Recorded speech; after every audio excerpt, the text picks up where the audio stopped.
স্বাগত জানাচ্ছি প্রিয় দর্শক। গতকালকে রাতে একটি হত্যাকাণ্ড হয়েছে বরগুনার পৌর শহরের নাটপট্টি এলাকায়।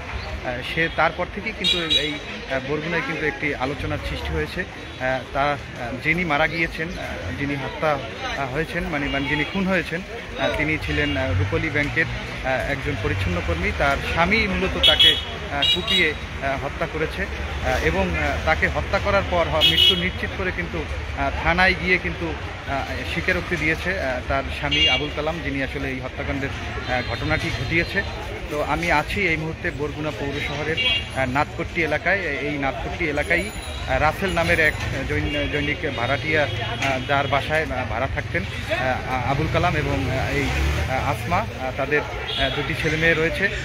তাদের বিবাহের পর থেকেই আমরা জানতে পেরেছি যে তাদের মধ্যে পারিবারিক কলহল চলে আসছিল। তো আমি যদি আপনাদেরকে একটু আমার পেছনের যে অংশটা সেটা যদি একটু আপনাদেরকে দেখানোর চেষ্টা করি, যে এই মুহূর্তে কিন্তু যে অস্ত্র দিয়ে হত্যা করা হয়েছে সেই অস্ত্রের যে আলামত যেটি রয়েছে, সেই ছুরি কিন্তু এই মুহূর্তে উদ্ধারের কাজ কিন্তু চলমান রয়েছে। আমি আপনাদেরকে দেখানোর চেষ্টা করছি যে অস্ত্র দিয়ে আসলে মূলত হত্যা করেছে ঘাতক স্বামী আবুল কালাম, সেই অস্ত্র কিন্তু এখন পুলিশ তাকে নিয়ে এসে কিন্তু বরগুনা পৌর শহরের নাটপট্টি যে খাল রয়েছে সেই খালে কিন্তু খুঁজতেছে। তো আমি যদি আপনাদেরকে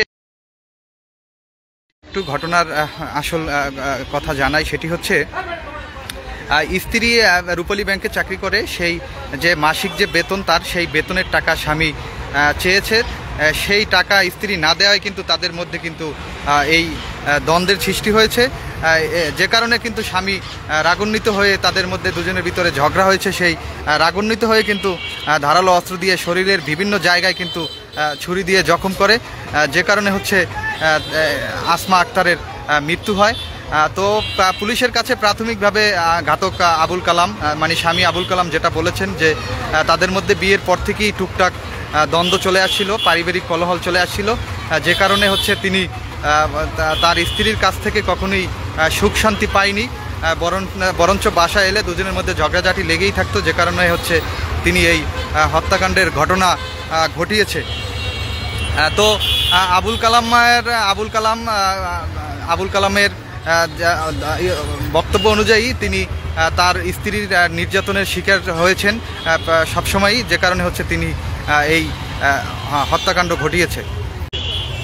আমি যদি আপনাদেরকে একটু কাছ থেকে দেখাই যে বরগুনা সদর থানার ভারপ্রাপ্ত কর্মকর্তা দেয়ান জগলুল হাসান এবং বরগুনা সদর থানার ওসি তদন্ত ইউনুস এবং হচ্ছে মামলার তদন্তকারী কর্মকর্তা শাহাবুদ্দিন, তিনি কিন্তু এই আসামিকে নিয়ে কিন্তু উদ্ধারের কাজ কিন্তু চলমান রেখেছে। তো আমরা আপনাদেরকে একটু দেখাচ্ছি যে এখন উদ্ধারের কাজ কিন্তু চলমান রয়েছে।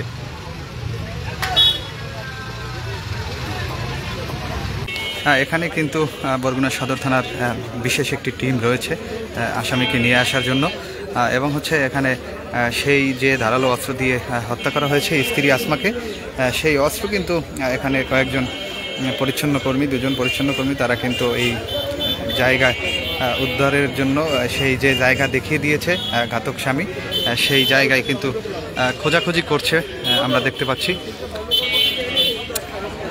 এই হচ্ছে আবুল কালাম যিনি স্ত্রীকে হত্যা করেছেন। আমরা সেই দৃশ্যটি আপনাদেরকে দেখালাম। এখন এই পাশটা আসলে পুরো খোঁজা হয়ে গিয়েছে, এখানে এখন পর্যন্ত মামলার আলামত খুঁজে পাওয়া যায়নি। আমরা এখন যাব ওই পাশটায় যাব, ওই পাশটায় যদি দেখা যায় বা পাওয়া যায়।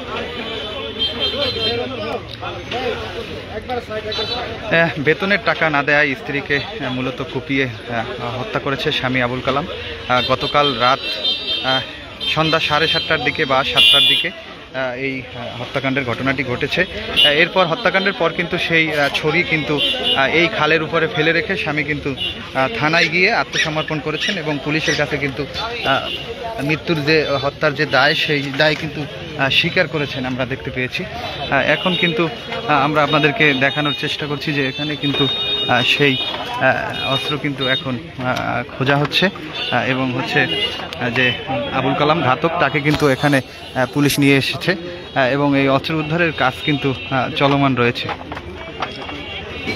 বরগুনা পৌর শহরের নাথপট্টি এলাকায় এই রাসেল নামের এক বাড়ির মালিক, তার বাড়িতে আসলে মূলত তারা ছেলে মেয়েদেরকে নিয়ে ভাড়া থাকতেন। দীর্ঘদিন তার বাড়িতে ভাড়াটিয়া ছিলেন। তিনি কিন্তু বলেছেন যে প্রায়ই তাদের মধ্যে কিন্তু ঝগড়াঝাটি হতো, যে কারণে কিন্তু গতকালকে কিন্তু সেই ঝগড়াঝাটির অবসান ঘটিয়ে কিন্তু স্ত্রী আসমা আক্তারকে শরীরের বিভিন্ন জায়গায় আঘাত করে কিন্তু তার স্বামী মৃত্যু নিশ্চিত করে তারপর থানায় গিয়ে কিন্তু তিনি আত্মসমর্পণ করেছেন এবং কিভাবে হত্যা করেছে সেই জবানবন্দি কিন্তু পুলিশের কাছে দিয়েছেন ঘাতক আবুল কালাম।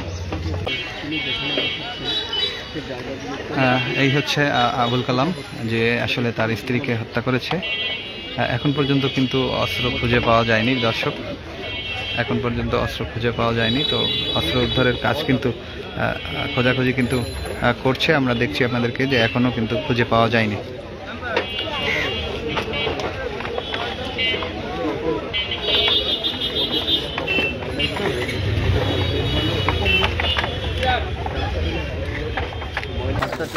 প্রিয় দর্শক, যেটি বলছিলাম আপনাদেরকে যে গতকালকে থেকেই কিন্তু বরগুনায় যেটি নিয়ে বেশ আলোচনা এবং হচ্ছে যে শীর্ষক সংবাদ রয়েছে সেটি হচ্ছে নিজের স্ত্রীকে কুপিয়ে হত্যা করে তারপর থানায় গিয়ে সেই হত্যার স্বীকারোক্তি দিয়ে নিজে আত্মসমর্পণ করেছেন আবুল কালাম নামের এক ব্যক্তি। তার স্ত্রী আসমা, যিনি বরগুনায় রূপালী ব্যাংকের একজন পরিচ্ছন্ন কর্মী হিসেবে কর্মরত ছিলেন, তার বেতনের টাকা মূলত স্বামীকে না দেয় স্বামী স্ত্রীর মধ্যে প্রায়ই দ্বন্দ্ব হতো।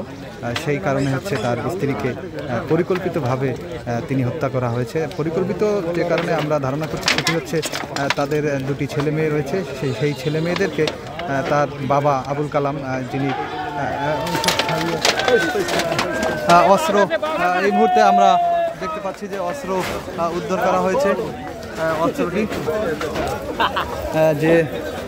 যে অস্ত্রটি সেটি উদ্ধার করা হয়েছে। আপনারা দেখতে পাচ্ছেন যে পুলিশই কিন্তু চুমুকের মাধ্যমে কিন্তু এই অস্ত্র কিন্তু চাকু, সেই চাকু কিন্তু উদ্ধার করেছে। তো আমরা আপনাদেরকে একটু দুটি দেখাই দূর থেকে যে ওখানে কিন্তু সেই চাকু, যে ধারালো যে চাকু, সেটি কিন্তু বাসাবাড়ির কাজে সাধারণত যে চাকু ব্যবহার করা হয় সেই চাকুই কিন্তু আপনারা দেখতে পাচ্ছেন যে চুমুকের মাধ্যমে পুলিশ উদ্ধার করেছে।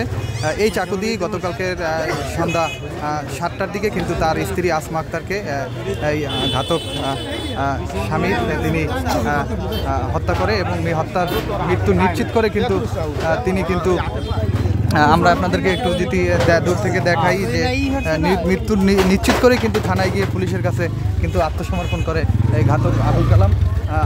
আমরা আপনাদেরকে যদি একটু দেখাই বা দেখানোর চেষ্টা করি যে কোন অস্ত্র দিয়ে আসলে মূলত হত্যা করা হয়েছিল সেই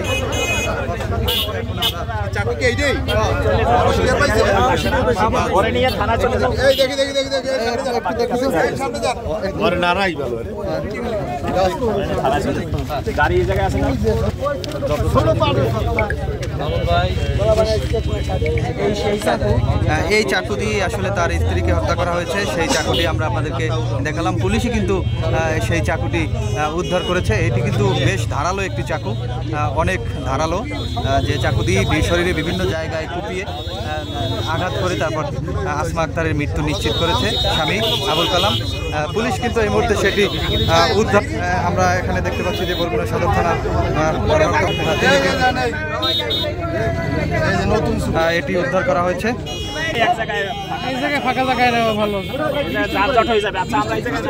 আমরা এখন মূলত জানার চেষ্টা করব বরগুনা সদর থানার ভারপ্রাপ্ত কর্মকর্তার কাছ থেকে আসলে এই হত্যার খবর আমরা জানার চেষ্টা করব। ধন্যবাদ। আপনারা অবগত আছেন যে গতকাল রাতে আবুল কালাম নামে এক ব্যক্তি তার নিজ স্ত্রীকে ধারালো অস্ত্র দ্বারা কুপিয়ে হত্যা করে থানায় এসে আত্মসমর্পণ করে। আমরা গতকালকে রাতেই আসলে হত্যাকাণ্ডে ব্যবহৃত ধারালো অস্ত্রটি উদ্ধারের জন্য অভিযান পরিচালনা করি, কিন্তু রাতের অন্ধকার হয় সেটি উদ্ধার করা সম্ভব হয়নি। আজ দুপুরে পুনরায় আমরা অভিযান পরিচালনা করি এবং আসামিকে হত্যা মামলা দিয়েছি এবং তাকে বিজ্ঞ আদালতে আজকে প্রেরণ করবো। কি কারণে হত্যা করা হয়েছে এটা কি আসলে বলেছেন তিনি? একটু কারণটা আমরা আসলে প্রাথমিক তদন্তে যেটা জানতে পেরেছি তাদের মধ্যে পারিবারিক কলহ ছিল, সেটা থেকেই দ্বন্দ্বের কারণে হত্যাকাণ্ড সংঘটিত হয়েছে। কতটি আঘাত করেছেন এই ছুরি দিয়ে আপনারা শ্রোতাল রিপোর্ট বা আপনার প্রাথমিক ধারণা? তার গায়ে আসলে অনেকগুলো আঘাতের চিহ্ন ছিল, দাগ ছিল। তার মধ্যে মুখমণ্ডলের আঘাত সবচেয়ে বড় এবং পেটের উপরে আঘাত এবং গলায় একটি আঘাত ছিল, যেটার কারণেই ধারণা করা হচ্ছে যে রক্তক্ষরণে তার মৃত্যু হতে পারে। যে ছুরিটি উদ্ধার করা হয়েছে এটা কতটুকু বা কত ইঞ্চি হতে পারে? এটা আসলে এখন আমরা মাপ দিইনি, তো তবে আনুমানিক কত ইঞ্চি হতে পারে?